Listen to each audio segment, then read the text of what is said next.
এবার বাহনের গ্লাসে ব্ল্যাক পেপারিং করে বার্মিজ সুপারি পাচারের নয়া পন্থা ধরা পড়ল। রবিবার সকালে ভাঙ্গারপাড় পুলিশ ফাঁড়ির নবাগত ইনচার্জ বিপুল বিশ্বাস দলবল নিয়ে অভিযান চালিয়ে ছেচুড়ি গনির গ্রাম সড়কের বুড়িবাইল এলাকা থেকে আটক করেন দুটো অবৈধ বার্মিজ সুপারি বোঝাই বিলাসী বাহন। পাশাপাশি 4 পাচারকারীকেও পাকড়াও করে পুলিশ। আটক গাড়ি দুটির একটি AS01Y0311 নম্বরের একটি বুলেরো গাড়ি এবং অপরটি ML05G 8886 নম্বরের ইকো ভ্যান। ধৃত পাচারকারীরা হলো যথাক্রমে মাছিমপুরের মোস্তাক লস্কর, নাগাটিলার নজরুল ইসলাম বরভুইয়া, নগাঁও ধোয়ারবন্দের ফখরুল ইসলাম ও ধোয়ারবন্দ প্রতাপপুরের অসিত দাস।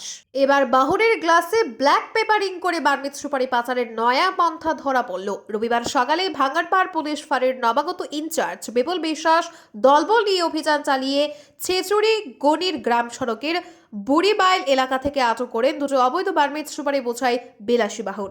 পাশাপাশি 4 পাচারকারীকেও পাকড়াও করে পুলিশ। আটক গাড়ি দুটির একটি AS01Y0311 নম্বরের একটি বুলেরো গাড়ি এবং অপরটি ML05G 8886 নম্বরের ইকো ভ্যান।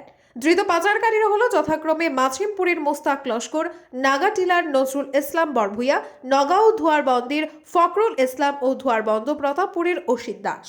ব্যুরো রিপোর্ট, আজকের বরাক। আপনারা দেখছেন আজকের Barak, a house of Adrija digital media.